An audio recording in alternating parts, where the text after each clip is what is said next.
Good afternoon, good morning, ladies and gentlemen. My name is Nemeka Onyeka Oderere.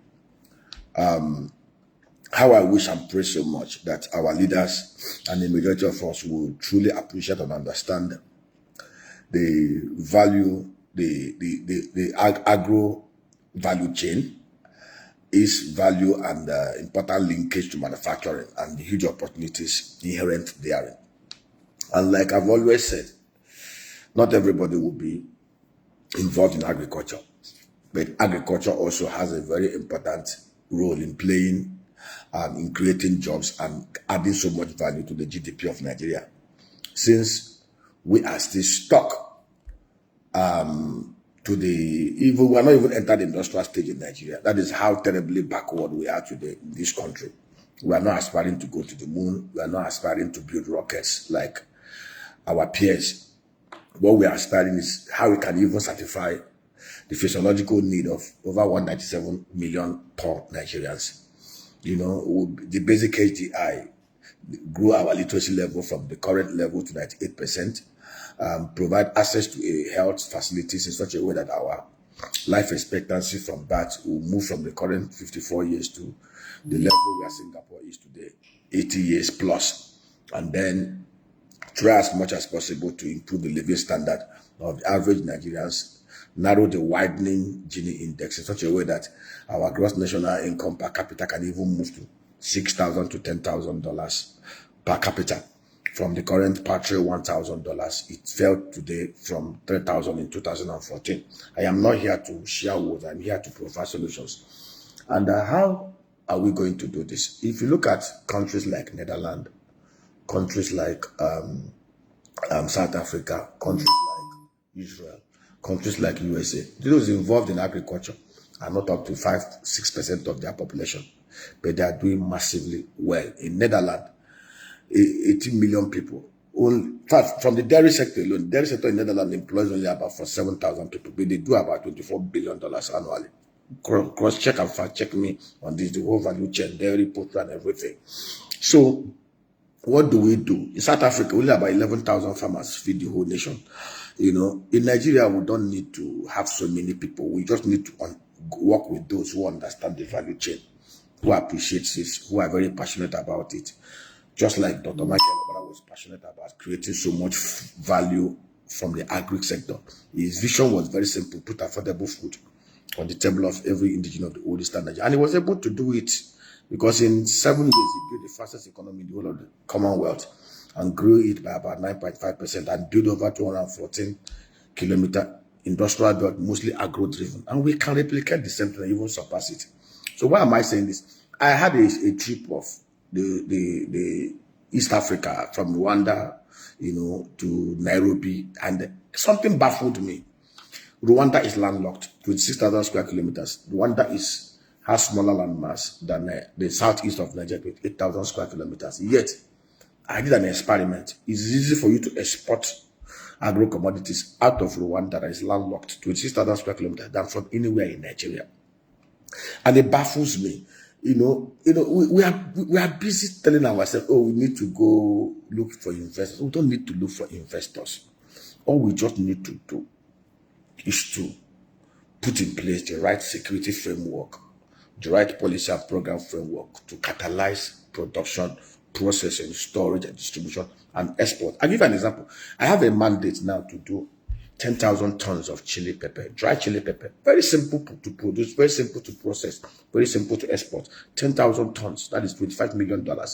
And now I'm torn between doing it in Kigali and doing it in Nigeria. It's easier to do it in Kigali because it's very easy. In Kigali, I have security because I am going back there, you know, to firm up things. The land has been provided. Just 650 hectares of land. It's not much. In Kigali, I have security. I don't need to incur cost of fencing my land. I don't need to incur cost of putting gates. I don't need to incur cost of hiring my own security men to protect my land. In Kigali, I am assured of 24/7 security. I am assured of 24/7 power. I stayed in Kigali for 2 weeks. The light did not blink for 1 day. Tiny Kigali with GDP of less than $20 billion. In Kigali, I am sure of moving my goods from the farm gate to the port seaport or airport without anybody molesting me, stopping my truck, asking me what you carry. You see policemen in their patrol van, on the street, lined up with their gun, not disturbing anybody. Everything fixie-pixie. I wake up in the night, 10, 11 o'clock. I take a stroll, do my 10,000 step walk. I'm not afraid somebody will come and snatch my phone. It was that. So now I am torn between the patriotic intent of doing it here in Nigeria and exporting or going to Kigali. Now, if I'm to do it, it's very simple. I am not asking the government to give me anything. All I need is just security. Can government guarantee me security? I don't need to, because I've had experiences where we lost over 200 million naira. In Okwamporo, to be precise, where we invested massively, we lost our bulldozer, we lost everything because of local bandits, because of insecurity, because of lawlessness. Such is not in Rwanda. Such is not even in Kenya, to the best of my knowledge. Now, the question is, all I need from government is, can government provide me security? If government can provide me security, I'm not asking government for any input. I'm bringing all my input. I'm bringing all my capital. I'm bringing all the technology I need to cultivate, produce, process, dry, and ship. Can government assure me that from my farm, either in Igbere or Okwamporo or Okwa West or Okija, where we have our land bank, can government assure me that if I produce, process, package, and I want to move it in my containers to either through One or Lagos, that there will be no checkpoint on the road, criminal policemen, criminal military men, criminal custom men started extorting me? Can government assure me that if I get to the seaport, I will be able to export my goods within 48 hours without all the 18 agencies staying there to create wahala for me? Now, that is a question that we need to, honestly, it's not enough to tell people, okay, we are going to, we don't need investors from the moon, from America, from Nigerians can fund everything we need. Our greatest export are our diasporas. I've been privileged in 2007 to work with Nigerians in diaspora. Africa, Europe, Asia. These guys are one of the most organized, most talented, most patriotic human beings. We can easily mobilize 20, 50, $100 billion from our diasporas if the structures are right here. Now, have we bothered to ask ourselves? We have embassies. Now, let me know that the red chili pepper is a massive. The Chinese are actually the biggest producers and the biggest importers. It's a $1.8 billion industry, expected to go to almost about $5 billion before 2030. This is in hot demand, and Nigeria is the only place you can actually produce it all year round. We have all the weather, we have everything. The habanero, the bell pepper. It will shock you that in Netherlands, average yield per square meter of the bell in a greenhouse is about 15,000. It's about 15. That the average yield per square meter of bell pepper in a greenhouse in Netherlands is about 15 kg per square meter. We've been able to do 20-25 kg per square meter in the southeast because, and when I was discussing with my technical guys in Europe, in America, I just discovered that it was easy because we have our climatic conditions are far better than what you can get anywhere in Europe. This is a country that Nigeria has God has so blessed. Now, the question is, what are we doing to enhance 24/7 securities? What efforts are we doing to put policies and programs in place to ensure that people can produce, move their goods, and export? Do you know we have embassies? We have commercial attaches, and we are supposed to have them in those embassies. What are the role of the commercial attaches? Is to seek opportunities. For example, now, I give an example now. The US imports $2 billion worth of banana, Cavendish banana. Cavendish banana is a $16 billion industry. We can do Cavendish here at 40 tons per hectare in Nigeria, the best of the Cavendish species. And do you know one interesting thing?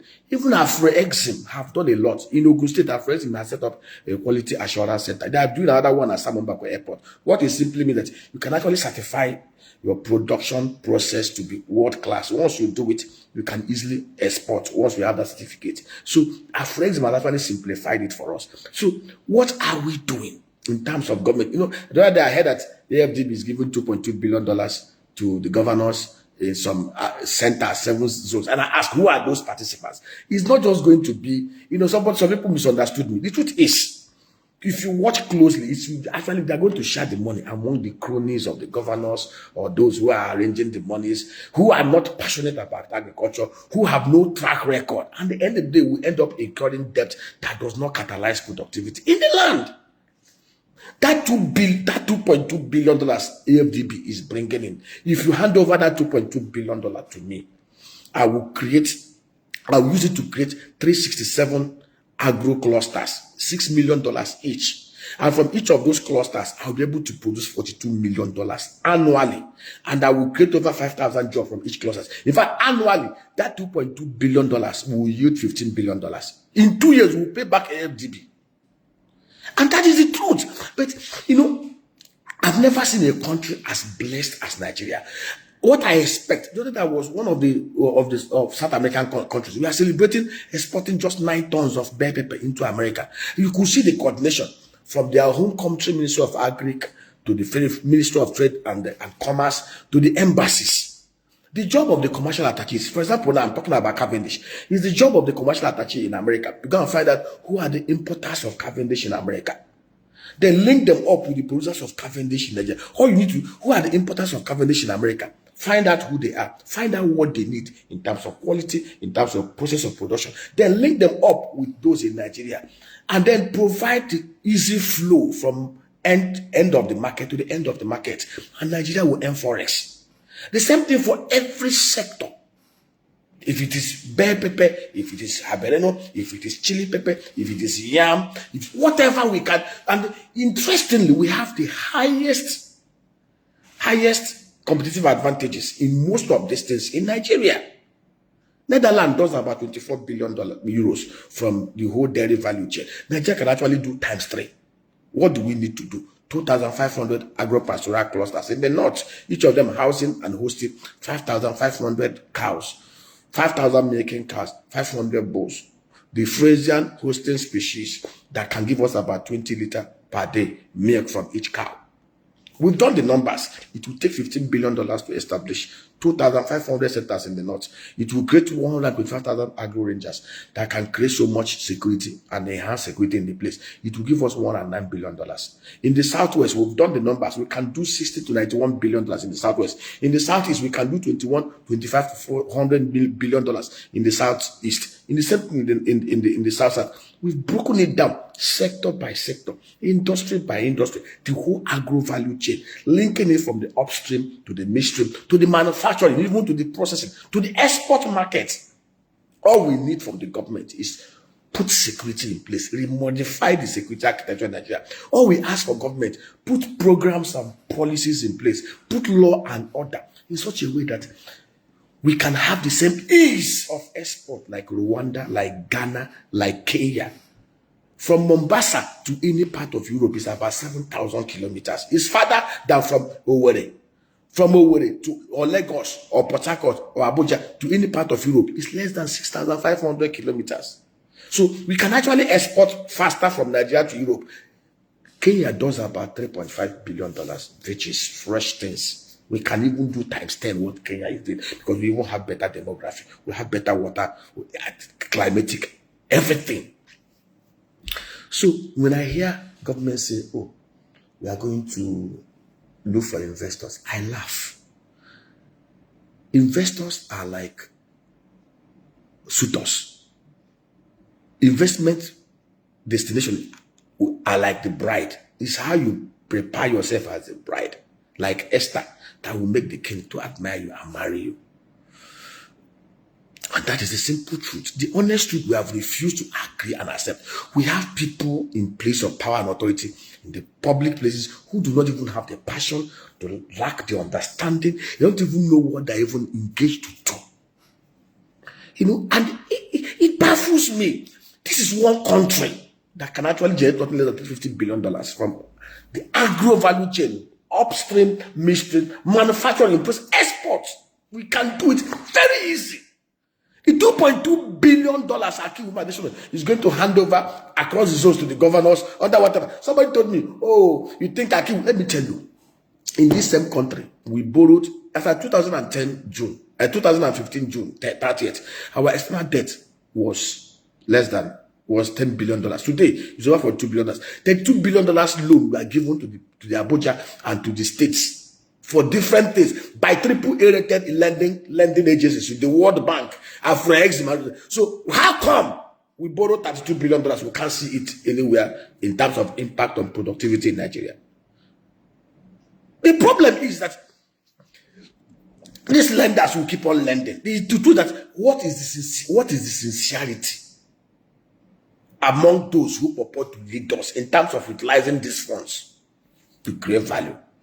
That $2.2 billion AFDB is given to Nigeria to do whatever. If you put me in charge of that fund, I will create with my team 367 agro clusters, $6 million each, that can generate 3,000 to 5,000 jobs from each cluster. That will give us $42 million from each cluster. That will give us $15 million every year for the next 20 years. We will show you how. Very simple to do. Because the sincerity is going to be there, the accountability is going to be there, the transparency is going to be. We are not going to divert the monies. But you and I know that this money is just like the other borrowings, just like 23.35 trillion that was taken up by Buhari from Central Bank was off. They will freighter it.